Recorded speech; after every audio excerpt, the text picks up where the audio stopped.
what I know from my years being a naturopathic practitioner and a nurse is that it is so much easier to prevent something than it is to fix it after you've got it. My name is Andrea, and I always err on the side of caution with my own health. So flu season is roughly from the beginning of October to sometime in April. Viruses don't consult the calendar. It's a moving target. So both flu or influenza and colds are created by viruses around. And so my favorite go-to antiviral supplement that I use and have used for years, hands down, is olive leaf tincture. And there is a lot of research to support this. I make my own tincture using olive leaves, whole olive leaves. But you don't need to make your own tincture. You can buy it commercially ready-made. The reason I make my own is because most of the commercial tinctures are an extract. So what that means is they determined that the oleuroperin is the therapeutic component, and so they extract that from the leaves and they pitch all the rest. That is a pharmaceutical medical mindset approach that science is just smarter than nature, right? But nature provides us with so many herbs and plants and foods that are just perfectly designed to give us the greatest benefit. And I trust that wisdom completely. So here's a different example to give you an idea of what I'm talking about. If you take an aspirin, which is a chemical derivative of the willow plant, and most prescriptions and chemical medications are copies of some natural medicine, but they determined that the therapeutic component in the willow bark was the salicylic acid. So they went in and they took that out, pitched the rest, and then they took it to the lab and made chemical copies, and that's aspirin.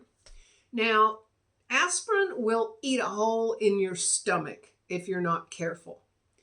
Willow bark will never do that.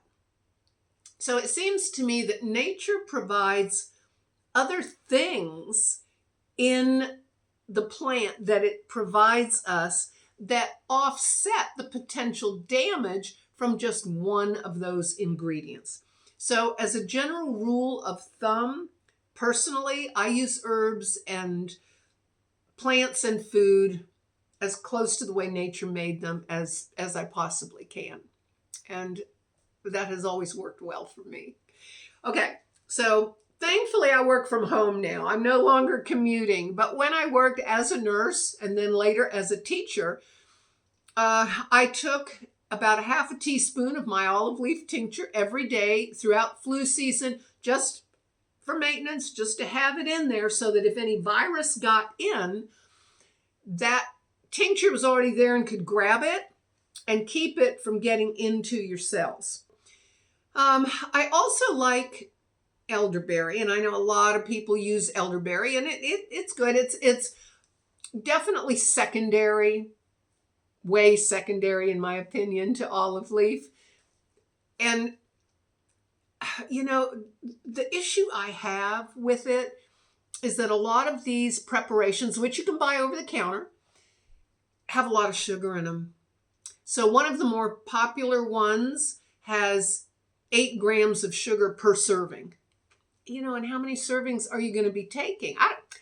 It's a lot of sugar. I've used them before, but honestly, I really feel like the amount of sugar outweighs the benefit that you get from that, because sugar will definitely, one, it's crazy inflammatory, first of all, and then it also can impair your immune response. So I don't know that you're always getting a net benefit with that. At the end of the day, the number one thing that you need to fight bacteria and virus is a fully functioning immune system. And supplements are just that. They're supplemental. They can help, but they are not intended, nor can they take the place of a working immune system. But having said that, it just makes sense to take every precaution possible, especially since COVID got loose in the world. And I think one of the positives to come out of the COVID epidemic is that people became a lot more knowledgeable about how viruses are spread, which is by contact. And that's important because even now, if you go into most stores, as soon as you walk in the door, there's usually some hand sanitizer or some wipes that you can wipe down your cart with.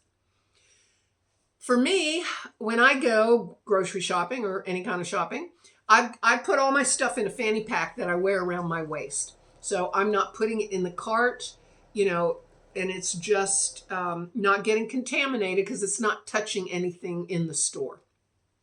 When I pay, I don't take it off and set it on the counter. I just pull my credit card out of it, do that, and that's it, right? I do, however, take grocery bags into the grocery store with me. And as soon as I put them on the counter, when I check out and I start loading groceries into them, the bottoms are contaminated. If there is any bacteria or virus there, it's on the bag now. Contact, right? So knowing that, when I bring them out to my car, I don't want to put them just on any surface in my car because then it's going to be in my car.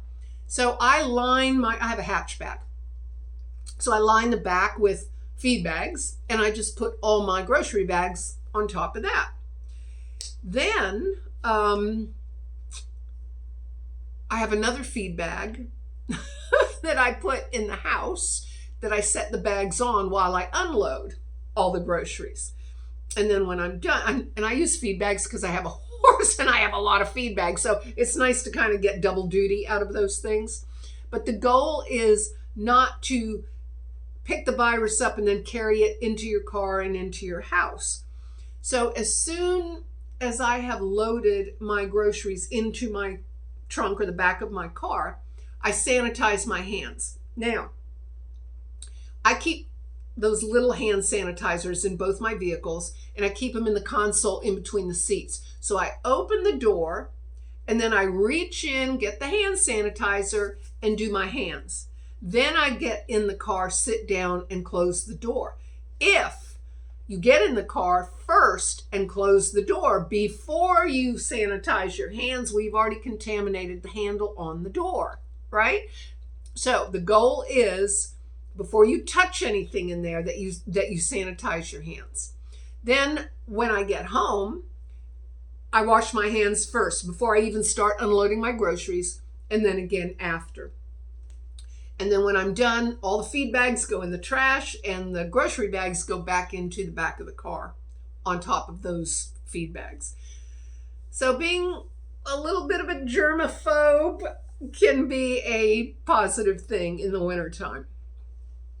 Another thing that I do every winter during flu season is wear a mask. Now, I know that was a highly controversial thing during the original COVID outbreak. And I think a lot of the people that took exception to that were doing it more on a civil liberties standpoint because it was mandatory. But I'm a nurse. I have cared for countless very sick clients over the years that had all kinds of infectious disease processes, but I never got them. Why? Well, a combination of a good immune system, but more importantly, preventive measures.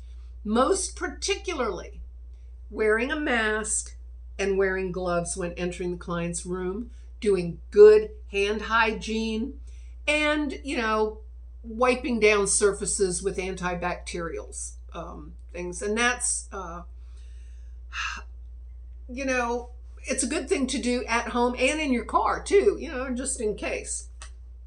But I use all of those techniques in my personal life. And I encourage you to do the same because they work. That's how I could spend 12 hours a day, year in, year out, working with people with highly infectious diseases and not get sick. There is no downside to prevention. None. It is best practice.